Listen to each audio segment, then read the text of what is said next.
Hello friends, welcome to my test class. Friends, आज हम देखने वाले हैं मैथ और मैथ में देखेंगे लाभ और हानि।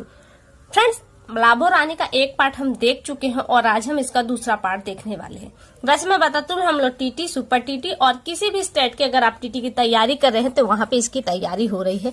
तो यहाँ पे मैं लिख दूं कि सी टेट है आपका, सी टेट, यूपीटीईटी एंड आपका सुपर टीटी भी यहाँ पे तैयारी हो रही है। लाभ और हानि का एक टॉपिक हम पढ़ चुके हैं, आज हम दूसरा पार्ट पढ़ने वाले हैं और यहाँ पे हम निकालेंगे क्रय मूल। क्रय मूल अगर आपको हानि हो रही है तो भी निकालेंगे और लाभ हो रहा है तो भी, यानी कि दोनों ही शर्तों पे हम आज क्रय मूल निकालना सीखेंगे। दूसरी जो वीडियो होगी उसमें हम विक्रय मूल निकालना सीखेंगे, चाहे वो लाभ की कंडीशन हो या फिर हानि की कंडीशन। यहाँ पे वीडियो थोड़ी सी कट गई, कुछ पोर्शन छूट गया तो मैं फिर से उस चीज को दोहरा दूं। प्रश्न है आपका, एक कुर्सी को 165 रुपए में बेचने पर 10% लाभ होता है, कुर्सी का क्रय मूल्य ज्ञात कीजिए। यानी कि एक कुर्सी है जिसे 165 रुपए में बेचा गया तो 10% का लाभ हुआ, कुर्सी का क्रय मूल्य क्या होगा। कोई अब मान लीजिए कुर्सी है, अगर हम इसे x मान लेते हैं कि x रुपए की है तो ये x रुपए कितने प्रतिशत के बराबर है, वो 100% के बराबर है। यानी कुर्सी का जो भी मूल्य है वो अपने आप में 100% के बराबर है और उसे 10% के लाभ पर बेचा गया तो 165 रुपए में बेचा गया। तो प्लस इस 165 रुपए में आपका क्या क्या है, 100% तो कुर्सी का क्रय मूल्य जो अपने आप में है और प्लस 10% ये लाभ, यानी कि किसको दिखा रहा है, 110% को 165 आपका दिखा रहा है। अगर हम 110 से 165 को डिवाइड कर दे तो 1% में कितने रुपए बन रहे हैं ये हमें मिल जाएगा और पूरे वस्तु की जो कीमत होती है वो 100% के बराबर होती है, उसमें हम 100 का गुणा कर देंगे तो हमें आंसर मिल जाएगा। तो क्या प्रश्न बना आपका, यहाँ पे सूत्र के हिसाब से आपका जो बनेगा, क्रय मूल्य बराबर विक्रय मूल्य गुणित 100 और बटे में क्या चला जाएगा, यहाँ पे आपका लाभ दिया है तो 100 जाएगा और प्लस का निशान जाएगा और लाभ क्या है 10 है तो हम 10 लिख देंगे। विक्रय मूल्य कितना कह रहा है 165 गुणित 100 और बटे में क्या हो जाएगा आपका 110। हमने कहा ना कि 165 110% के बराबर है, फॉर्मूला देखिए वहीं आ गया है 110%। जब हम 110 से 165 को काटेंगे तो हमें 1% में कितने रुपए बन रहे हैं वो मिलेंगे और उसमें 100% के बराबर, यानी कि जब हम 100 का गुणा कर देंगे तो हमें उस वस्तु की क्रय कीमत मिल जाएगी। काट देते हैं, यहीं से हमने दोनों को एक साथ रख दिया है, 0 से 0 कट गया, बचा यहाँ पे 11, 11 से इसको काटेंगे तो 11 कम 11, 11 पचे 55, यानी कि 11 पूरा कट गया, यहाँ पे आया 15, 15 दहा में 150 और ये हो गया आपका आंसर। यानी कि कुर्सी की जो मूल कीमत थी 150 रुपए थी और उस पर 10% का लाभ लेकर बेचा गया तो 165 रुपए उसकी कीमत हो गई, जो विक्रय मूल्य कहलाई, और ये हो गया आपका आंसर। इसी तरह से दूसरा सवाल देखिए, सवाल टेढ़े होते नहीं है, सवाल टेढ़े नहीं होता, आपकी निगाहें थोड़ी सी इधर उधर होती हैं तो वो थोड़ा सा निगाह बचाकर आगे निकल जाता है और आपको लगता है कि बहुत कठिन है, हमको नहीं आएगा। तो ऐसा कुछ भी नहीं है, ये सब इजी है, आप कर लेंगे। प्रतिशत टॉपिक आपने पढ़ा है, सिर्फ वही चीजें हैं, बस इसको रखने का प्रोसेस थोड़ा सा डिफरेंट है। आप चीजों का अब व्यवहारिक जिंदगी में जिस तरह की चीजों को देखते हैं, जिस तरह का मैथ लगाते हैं उस तरह से लगाते चले जाइए, सब हो जाएगा। अब अगला प्रश्न देखिए, किसी वस्तु को 69.60 रुपए यानी कि 69 रुपए और 60 पैसे में बेचने पर 25% की हानि हुई। अब यहाँ कह रहा है कि हानि हो रही, ऊपर जो था आपका सवाल में वो लाभ था। इस वस्तु का क्रय मूल्य होगा, फॉर्मूला देखिए पहले, क्रय मूल्य बराबर विक्रय मूल्य गुणित 100 और इसके बटे में जाएगा 100, हाँ माइनस है, सॉरी हानि है तो हम माइनस करेंगे और कितना करेंगे जो हानि दिया होता है, क्योंकि यहाँ पे हमको हानि रखना है तो हानि की जगह यहाँ पे हम हानि लिख देते हैं। ठीक है, अब अंकों रख के देख लेते हैं। विक्रय मूल्य क्या दिया है 69.60 गुणित 100 और इसके बटे में क्या चलाया जाएगा 100 माइनस 25, तो क्या आ जाएगा हमारा, यहाँ पे इसको रख देते हैं 69.60 गुणित 100 बटे में 75।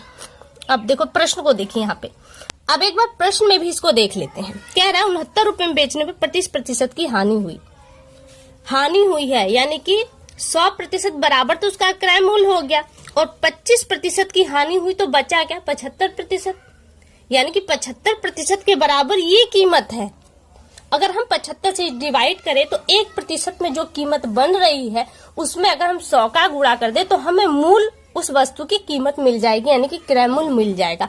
फॉर्मूला यही कह रहा है और आपने यही किया है। वस्तु है और उसमें हमने 75 से डिवाइड किया और गुणे 100 कर दिया, हमें उस वस्तु की जो क्रय कीमत है, मूल रेट है, वो मिल जाएगा। काट देते हैं, काटेंगे यहाँ पे तो 3 आएगा, हम डायरेक्ट 25 से काटेंगे और यहाँ काटेंगे तो 4 आएगा। 3 से यहाँ काट देते हैं। देखिए दशमलव का भाग है आगे अब यहाँ पे, तो आप दशमलव की जो एक वीडियो है वो देखिए, आप यहाँ से क्लियर हो जाएगा, क्योंकि हर पॉइंट पे ये बताना पॉसिबल नहीं हो पाएगा कि आप कैसे काटेंगे। तो 3 दूनी 3 तिया, अब दशमलव के बाद का अंक हमको काटना है तो यहाँ हम दशमलव को लगा देंगे और काट देंगे, तो यहाँ पे आ जाएगा इतना। क्या बचा आपको 23.20 गुणित 4, तो आप गुणा कर देंगे तो क्या आ जाएगा आपका, तो 0, 4 दूनी 8, अब दशमलव यहाँ लगा देंगे, 4 तिया 12 का 2, 4 दूनी 8 1 9, यानी कि वो वस्तु कितने रुपए की है, 92.80 रुपए की है, जिसे 69.60 रुपए में बेचने पर 25% की हानि हुई, और ये हो गया आपका आंसर। और भी प्रश्न करते हैं, इजी लगेंगे। कुछ डिफिकल्ट भी क्वेश्चन है जो आपके एग्जाम में बनते हैं। ये देखिए अगला प्रश्न है यहाँ पर, किसी घड़ी को क्रमशः 4% तथा 6% लाभ पर बेचने पर प्राप्त लाभों का अंतर 12 रुपए है, क्रय मूल्य ज्ञात कीजिए। प्रश्न को समझिए, कह रहा है कि जो मूल कीमत हमें लाभ हो रहा है, तो जो मूल कीमत है उसमें अगर हम 4% की वृद्धि कर देते हैं और फिर बाद में हम 6% की वृद्धि करते हैं तो हमें 12 रुपए का लाभ होता है। तो 6 और 4% का अंतर क्या है, 2%। तो 2% बराबर कितने रुपए हो गए आपके, 12 रुपए। तो यहीं से इसको सॉल्व, फॉर्मूला रखिए ही मत। तो 1% बराबर क्या होगा, 6 रुपए। अगर 1% बराबर 6 रुपए है तो 100% जो वस्तु की मूल कीमत है तो यहाँ रख देंगे, तो 6 गुणित 100 बराबर 600 रुपए। बिना फॉर्मूले के आंसर आपका निकल गया 600 रुपए। ऑप्शन आपका ए सही है। यहाँ से फॉर्मूले पे रखेंगे तो भी कोई फर्क नहीं पड़ता, क्योंकि इससे इजी फॉर्मूला आपका नहीं है। आगे चलते हैं, एक और प्रश्न देखते हैं। देखिए प्रश्न एकदम इजी था, फॉर्मूले से भी इजी था, लेकिन पढ़ने में थोड़ा सा टेढ़ा लग रहा था। एक और प्रश्न करते हैं हम। यहाँ पे अगला प्रश्न है, जब कोई वस्तु 44 में बेची गई तो उस पर 10% का लाभ हुआ, वस्तु का लागत मूल्य है। 10% का क्या हुआ, आपको लाभ हुआ है। कितने में बेचने पर, 44, यानी कि 44 रुपए कितने प्रतिशत के बराबर है, 110% के बराबर। तो क्या करेंगे आप, यहाँ पे फॉर्मूला रखिए चाहे मत रखिए, डायरेक्ट अंकों को रख दीजिए। 44 गुणित 100 वस्तु की मूल कीमत को दिखाना चाहते हैं यहाँ पे, और 44 कितने के बराबर है, 110 के बराबर। तो यहाँ कर देंगे, इसे काट देंगे, 11 चौका 44 और 4 दहा में 40, यानी कि वस्तु की जो मूल कीमत है, लागत है, क्रय मूल्य है, वो क्या है। देखिए यहाँ पे लागत शब्द दिया है, इसका मतलब ये नहीं है। लागत में इसलिए होता है कि आज उस वस्तु को खरीदने में जितने रुपए दिए हैं या फिर उस वस्तु को बनाने में आपने जितने रुपए खर्च किए हैं वो उसकी लागत मूल्य कहलाती है या फिर क्रय मूल्य कहलाता है। क्रय में खरीदना होता है, लागत में होता है कि आपने उस वस्तु का निर्माण किया हो, लेकिन यहाँ पे लागत मूल्य का मतलब यहाँ पे क्रय से भी लिया जाता है, यानी कि उस वस्तु को 40 रुपए में उसकी लागत मूल्य लगी थी, जिसे 44 रुपए में बेचने पर हमें 10% का लाभ हुआ। ऑप्शन कौन सा सही आ रहा है, ऑप्शन सी आपका यहाँ पे सही है। अगला प्रश्न देखते हैं, आखिरी प्रश्न है ये वीडियो का।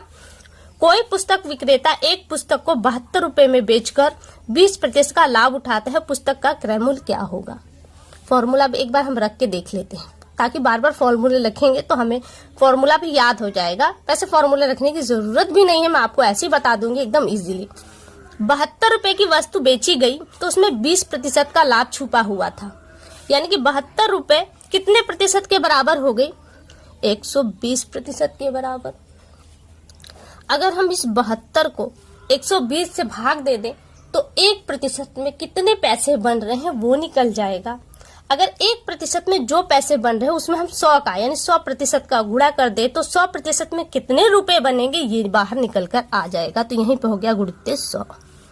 इसी को आपको सॉल्व करना है, और आपका फॉर्मूला एक बार फिर से मैं यहाँ पे रख देती हूँ ताकि आपको क्लियर हो जाए कि फॉर्मूले में और इस बताए हुए में कितना अंतर है। फॉर्मूला आपका कहता है प्रतिशत, यहाँ पे क्या मिल रहा है आपको, लाभ मिल रहा है, तो लाभ प्रतिशत बराबर क्या होगा, विक्रय मूल्य, सॉरी क्रय मूल्य, विक्रय मूल्य गुणित्ते 100 और बटे में क्या चला जाएगा आपका 100 और क्या जाएगा प्लस की माइनस, लाभ है तो प्लस जाएगा और कितना 20, यहाँ पे आप लाभ लिख देंगे लाभ। अब अंकों को रखेंगे तो विक्रय मूल्य कितना है 72 गुणित्ते 100, लाभ 100 है और लाभ आपका 20 है, माइनस कर देंगे तो यहाँ हो जाएगा 120। देखिए यही चीज निकल कर आ गया, यहाँ भी सेम। चाहे इसे सॉल्व कर लिए इस तरह से समझ कर या इसे फॉर्मूले को रखकर इसे सॉल्व करते हैं तो काट दिया 12 छंग 72, 6 दहा में 60, यानी कि जो पुस्तक की मूल कीमत है, लागत मूल है, क्रय मूल है, वो कितने हैं 60 रुपए। ऑप्शन कौन सा सही है, ऑप्शन बी आपका यहाँ पे सही है। तो इस तरह से देखिए फ्रेंड्स, फॉर्मूले से इंपॉर्टेंट होता है कि प्रश्नों को आप समझें और उस पर रख दें। प्रतिशत, लाभ हानि और इसी तरह से आपका ब्याज है, ये तीनों टॉपिक काफी आपस में क्लोज हैं जिन्हें हम करते रहेंगे। आज की वीडियो और प्रश्न आपको कैसे लगे एक बार कमेंट करके जरूर बताएं। अगली वीडियो में आपसे फिर मुलाकात होगी, तब तक के लिए नमस्कार।